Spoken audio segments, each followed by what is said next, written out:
What's up, guys? Welcome back to another video, another podcast, whatever you want to call it, really. Over the weekend, I was super busy, so I couldn't make the Friday Night SmackDown review. But I'm gonna do it now, quickly. But if you don't want to watch it and you just want to skip to the Monday Night Raw recap, which will be in this video, just straight after the SmackDown recap, then just go to this timestamp. It should be in the middle of your screen. Just go to that timestamp, just skip the video to there, and that'll be the start of your Monday Night Raw recap. But we're going to start off with our Friday Night SmackDown recap.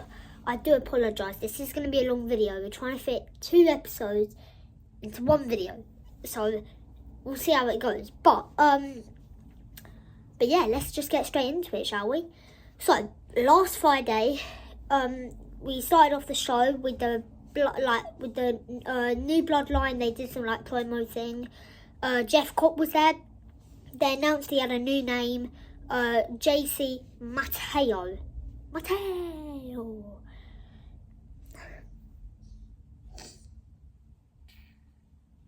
Right, we move on. Then we had a Money in the Bank qualifying match. So that was between Alexa Bliss, Meechin and Chelsea Green. Going into this, I kind of thought, well, Chelsea Green and Meechin, they're not Money in the Bank level yet. Alexa Bliss is, so going in, I thought Alexa Bliss would win. Of course, your boys are correct. Alexa Bliss won the Money in the Bank qualifying match, so she was the first woman into the Money in the Bank. Then we had DIY versus Fraxiom. I really like Fraxiom, and I think they're amazing. But going into this match on Friday, I thought, I think DIY is going to win. I don't know, I had a weird feeling. But Fraxiom won, so that was amazing. The Motor City Machine Guns did interfere with the match, but I think that was after the match. I can't really remember, it was on Friday. But, oh well. But I was really happy with that. So we're going to add a crown. We're also going to add the lives. But that was really good. Then we had R-Truth, who was interviewed by Wade Barrett. I'm not going to tell you exactly what he was interviewed about. I'll say that at the end of the SmackDown recap video. After that, we had Aleister Black versus Carmelo Hayes. Now, me personally, and I think a lot of you at home as well, I absolutely hate it when you get young superstars like Carmelo Hayes against more experienced stars and Carmelo Hayes loses. Honestly, you're trying to build stars here. You're trying to build stars, not putting them down. But listen, I mean, Aleister Black's great, but Carmelo Hayes should have won. He lost last week as well because they had their second match together now, and it's just really annoying me. And I think Carmelo Hayes just needs a big push. I mean, they gave him a push for the US belt last year, and then it kind of slowed down momentum, and now it's he's I don't even know what he is. He's just there. They don't do anything with him. Yes, he won the Andre the Giant Battle Royale memorial thing. They haven't built with that. They haven't done anything else with that other than some weird necklace thing that he wears. They haven't really done anything else with it. I mean, if you win, maybe a title shot or something, or a shot at championship of his choice, or I don't even know. But they need to do something with Carmelo Hayes, and honestly, it's now. Because you're going to get to a point where he's going to be 35 years old, 40 years old, not going to have long left, and you've buried him his entire career. You're going to then start pushing him, but the crowd aren't going to want it because you've buried him for the last 10-15 years. So you've got to start building him now, but they just bury him all the time, and it's really annoying. Oh dear. But anyways, then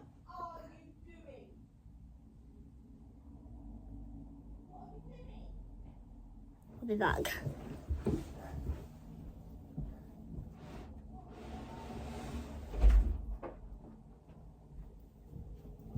Sorry about that, guys.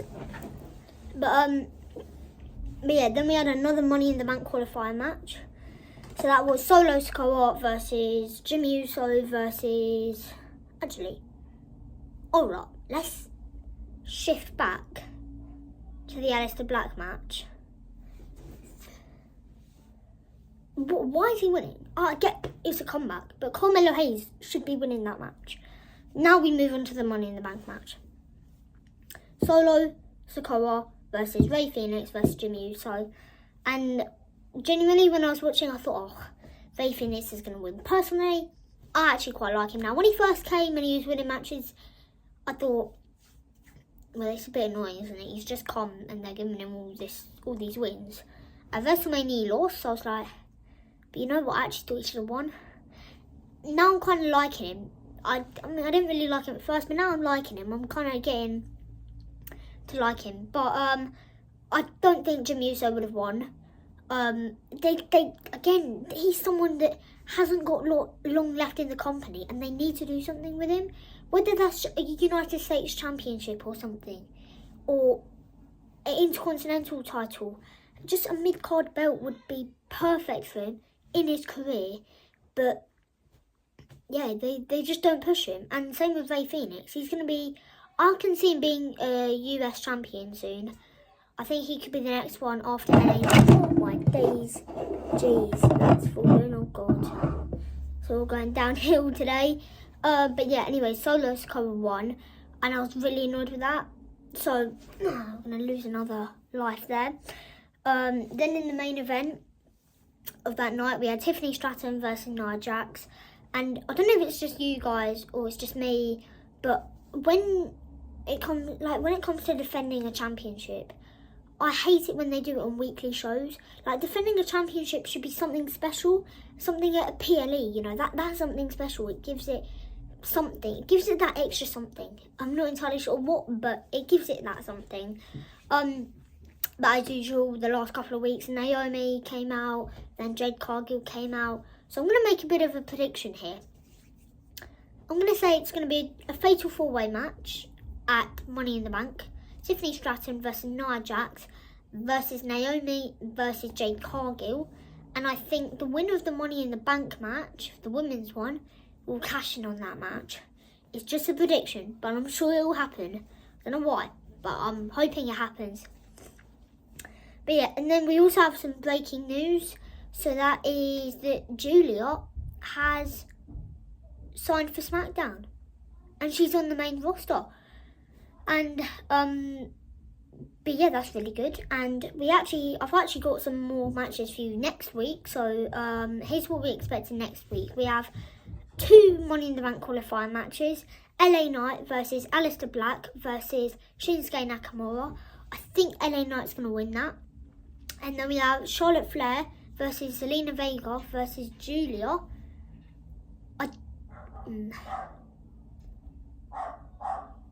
Oh my god. Anyways, I think Charlotte Flair's going to win. Actually, I don't want her to win, but I think she'll win. I think it'd be good to see Giulia win. But yeah, I will. Oh my god, my house, man. My bad, I'm so sorry about that. Oh well. But yeah, that's our SmackDown review. But yeah, I mean, I just hope you enjoyed the show, and I'll see you in a bit for our well, actually, I'll be seeing you next week, or not next week. I'll be seeing you on Friday again for your Friday night SmackDown review with my brother Stanley. But otherwise, I'll see you in another video. Although I'm not, because I'm gonna move on to the Monday Night Raw one. So, transition.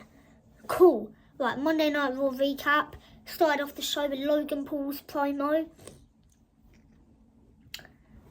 I quite like him. I don't know why, but I just like Logan Paul. So that was cool. Gunther came out. I like Gunther, but I especially like Ludwig Kaiser. But I have no idea what to do with him. I'm really annoyed about that. He had like 10 seconds of fame last week, which I was really annoyed about. But it's this week. But yeah, they were just talking about Jey Uso's championship and blah, blah, blah, blah, blah. June 9th, May 24th, stuff like that. But our first proper match of the night was a tag team match. That was AJ Styles and Penta versus the Judgment Day. So that was Finn Balor and JD McDonough. Obviously, the Judgment Day are going to win that, trying to keep them strong. Then we had a Money in the Bank qualifying match. So that was Natalya versus Roxanne Perez versus Becky Lynch. I thought Becky Lynch was going to win, but then Lyra Valkyria came out. So I reckon there'll be something at Money in the Bank. A rematch, you know, best of 3, so something like that. But Roxanne Perez won. They were giving her a massive push this year, you know. Royal Rumble, she finished 3rd. She was at the Elimination Chamber. Was she at WrestleMania? No, but she was at Stand and Deliver on the Countdown show, which was annoying. And then she's going to be in the Money in the Bank. So that's quite a lot of shows that she's been on, but that was cool. Then we had Grayson Waller versus Sheamus. Obviously, Sheamus is going to win that. He keeps him strong. I reckon they give him a push for the Intercontinental Championship soon. But yeah, otherwise, that's all I've got for him. And then it was Rhea Ripley versus Zoe Stark versus Kairi Sane in a Money in the Bank qualifying match. So obviously, Kairi Sane is back after an injury, and Zoe Stark is back as well. But Zoe Stark got injured halfway through, and it was like she was holding her knee. It could be an ACL, which I think it might be. And I'm actually kind of thinking, whenever they make the next, like, what do you call it? Release day. Let's call it that. Whenever the next release day is, where they release, several WWE superstars. They had one on May 15th, I believe, or probably earlier, something like that. That was when they released Braun Strowman. But I reckon she's going to go. I mean, Sonya Deville's gone. Shayna Baszler's gone now. I think Zoe Stark will leave, especially now that she's got an injury. I think it's going to be hard to keep her, and there's no creativity around her, so I think it's time to go. That's just my own opinion. And then we had the main event of that night, so that was Jey Uso versus Bron Breakker, and that was actually a really good match. But Jey Uso won, but he didn't win by pin or submission. Seth Rollins came out and attacked Jey Uso, so obviously Jey Uso is going to win. So that's fine. So they're keeping Bron Breakker strong. They're keeping Jey Uso strong by not having him lose by pin or submission. Same with Bron Breakker. Then we had Sami Zayn and CM Punk face off with Bron Breakker and Seth Rollins.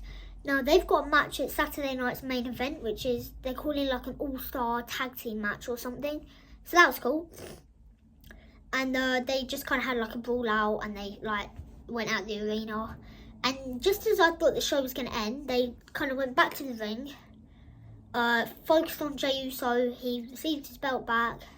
Out of nowhere, Logan Paul with a punch. But yeah, so that was cool. And also, I've just realised I haven't done any crowns or any lives.